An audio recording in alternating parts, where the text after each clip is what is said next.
Assalamualaikum teman-teman, kembali lagi di channel Ismi Kuswati. Di sini saya akan membahas tentang 4 materi. Yang pertama yaitu statistik dan penelitian, yang kedua yaitu distribusi frekuensi, yang ketiga yaitu indeks, yang keempat adalah probabilitas. Nah, memasuki materi yang pertama yaitu statistik dan penelitian. Apa yang disebut penelitian? Penelitian adalah cara ilmiah untuk mendapatkan data dengan tujuan dan kegunaan tertentu dan didasarkan pada keilmuan yaitu rasional, empiris, dan sistematis. Data yang diperoleh melalui penelitian memiliki kriteria, yaitu yang pertama valid, yang kedua reliable, yang ketiga objektif. Lalu, apa peranan statistik dengan penelitian? Apakah sebagai pelaku protagonis, antagonis, campuran, atau jadi badan pusat statistik? Jadi, statistik dalam penelitian punya banyak peranan. Yang pertama yaitu alat untuk menghitung besarnya anggota sampel yang diambil dari suatu populasi. Yang kedua, statistik sebagai alat untuk menguji validitas dan reliabilitas instrumen sebelum instrumen digunakan untuk penelitian. Yang ketiga, statistik memiliki teknik-teknik untuk menyajikan data sehingga data lebih komunikatif. Contohnya yaitu tabel, grafik, dan lain-lain. Yang keempat yaitu statistik sebagai alat untuk menganalisis data seperti menguji hipotesis penelitian yang diajukan. Dalam hal ini statistik yang digunakan yaitu korelasi, regresi, dan t-test. Untuk materi yang kedua yaitu distribusi frekuensi. Distribusi frekuensi yaitu susunan data menurut kelas interval tertentu atau menurut kategori tertentu dalam sebuah data. Untuk rumus distribusi frekuensi yaitu ada 3 rumus, mean, median, dan modus. Yang pertama mean yaitu rata-rata.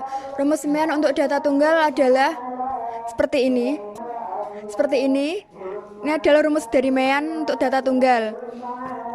Dan untuk rumus mean data kelompok yaitu seperti ini ya, teman-teman. P merupakan panjang kelas. Maksudnya adalah jika ada sebuah data yang dimulai dari angka 12 sampai 21 misalnya, maka panjang kelasnya adalah 10. Kita lihat contoh soal dari mean dari data kelompok seperti ini.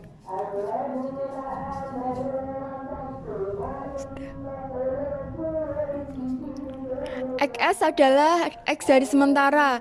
Jadi kita bisa mengambil data sementara dari XI yaitu nilai tengah antara kelas interval. Jadi kita bisa ngambil salah satunya. Tapi syaratnya tidak boleh paling atas atau paling bawah. Kita bisa ngambil nomor 2, nomor 3, ataupun nomor 4 tergantung dari soal masing-masing. Dan untuk U yaitu untuk nilai XS, untuk U berarti nilai 0. Untuk di atasnya min 1 dan seterusnya, min 2, min 3, atau min 4. Yang ke bawahnya 1, 2, 3, dan seterusnya. Dari soal tadi kita bisa lihat jawabannya di sini. Inilah hasil dari mean data kelompok. Yang kedua yaitu median. Median adalah nilai tengah. Rumus dari median adalah seperti ini ya, teman-teman.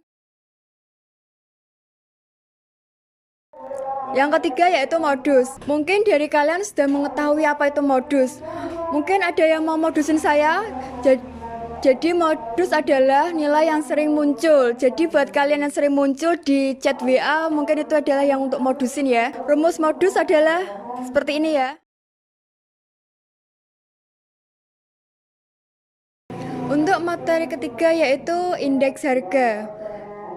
Metode indeks yaitu ada 4 metode. Yang pertama metode Last Bayers, yaitu angka indeks yang ditimbang dengan faktor penimbangannya kuantitas tahun dasar atau Q0. Yang rumusnya sebagai berikut. Yang kedua, metode Pascal, yaitu angka indeks yang tertimbang dengan faktor penimbang kuantitas tahun N, tahun yang dihitung angka indeksnya atau Qn. Rumus dari metode Pascal adalah sebagai berikut. Yang ketiga, metode Drobis dan Pauli, yang rumusnya sebagai berikut ya, teman-teman. Yang keempat, metode Irving-Fisher. Metode ini menghitung angka indeks kompromi dengan cara mencari rata-rata ukur dari indeks Last Bayer dan Pascal. Rumusnya adalah sebagai berikut. Berikutnya kita akan mengenal mengenai indeks harga. Angka indeks merupakan sebuah rasio yang umumnya dinyatakan dalam persentase yang mengukur suatu variabel pada kurun waktu tertentu atau lokasi tertentu. Contoh penggunaan indeks Laspeyres, indeks Pascal, indeks Drobis, dan indeks Irving-Fisher. Kita ketahui tabel sebagaimana yang teman-teman lihat. Tabel tersebut menunjukkan nama barang dengan harga dan kuantitas sebagaimana yang sudah tertera. Yang pertama, kita akan mencari indeks Laspeyres. Yang harus kita lakukan adalah mencari nilai PN dikali QO dan PO dikali QO. PN merupakan price pada tahun yang dicari. Di sini adalah pada tahun 2019. Hasil dari PN dikali Q0 serta P0 dikali Q0 masing-masing kita jumlahkan.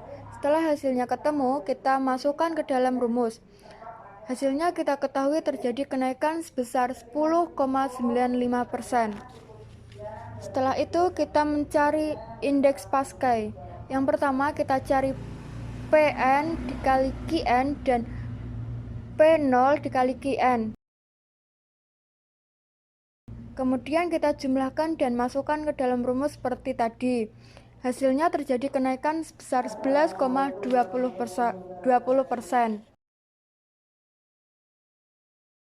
Dari hasil indeks Laspeyres dan indeks Pascal, kita dapat mencari indeks Drobis, yaitu sebagaimana berikut. Kita dapat menyimak gambar sebagai berikut. Hasilnya terjadi kenaikan sebesar 11,075%. Kita juga dapat mencari IF. Kita masukkan hasil IL dan IP ke dalam rumus. Hasilnya ternyata terjadi kenaikan sebesar 11,074%. Kita masuk pada materi yang keempat, yaitu probabilitas. Probabilitas biasanya angka dari probabilitas kisaran 0 sampai 1 saja. Bisa dalam bentuk desimal maupun persen.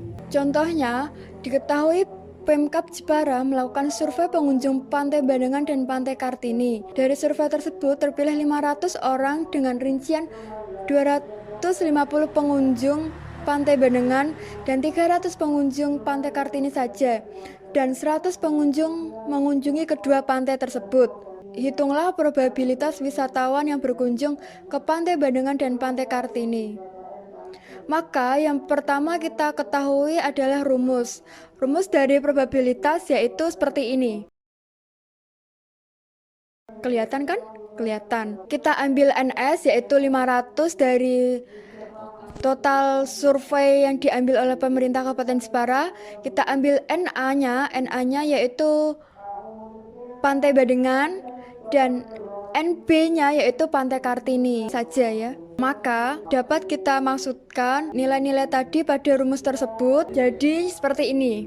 Dari angka-angka tersebut kita dapat memaksudkan ke dalam rumus ini. Jadi hasilnya seperti ini. Dan dilihat dari penyebutnya sama yaitu NS. Kita hanya menjumlahkan bagian atasnya saja dengan penyebutnya sama yaitu 500. Dan disederhanakan terlebih dahulu yaitu 9/10 dan dapat diketahui hasil probabilitas pengunjung Pantai Kartini dan pengunjung Pantai Bandengan yaitu 0,9. Contoh soal lagi, jangan di skip ya teman-teman, kita mempunyai kejutan yang sangat menarik di akhir soal ini, yaitu seorang ibu akan membuat mendoan. Ia harus memilih 4 potongan tempe dari 8 potongan tempe yang sudah dipotong. Ada berapa banyak cara yang mungkin digunakan ibu untuk memilih potongan tempe tersebut? Kita ketahui rumusnya terlebih dahulu yaitu sebagai berikut. 8 macam potongan tempe kita masukkan ke dalam N, dan 4 potongan tempe pilihan dimasukkan ke R, maka hasilnya bisa dilihat sebagai berikut. Contoh penghitungannya seperti ini.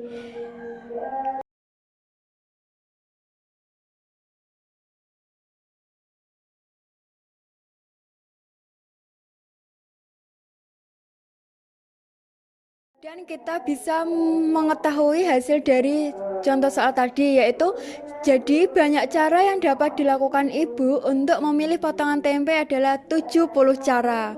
Terima kasih teman-teman sudah menonton video ini, semoga bermanfaat. Jangan lupa like, comment, and subscribe dan tekan tombol lonceng di atas.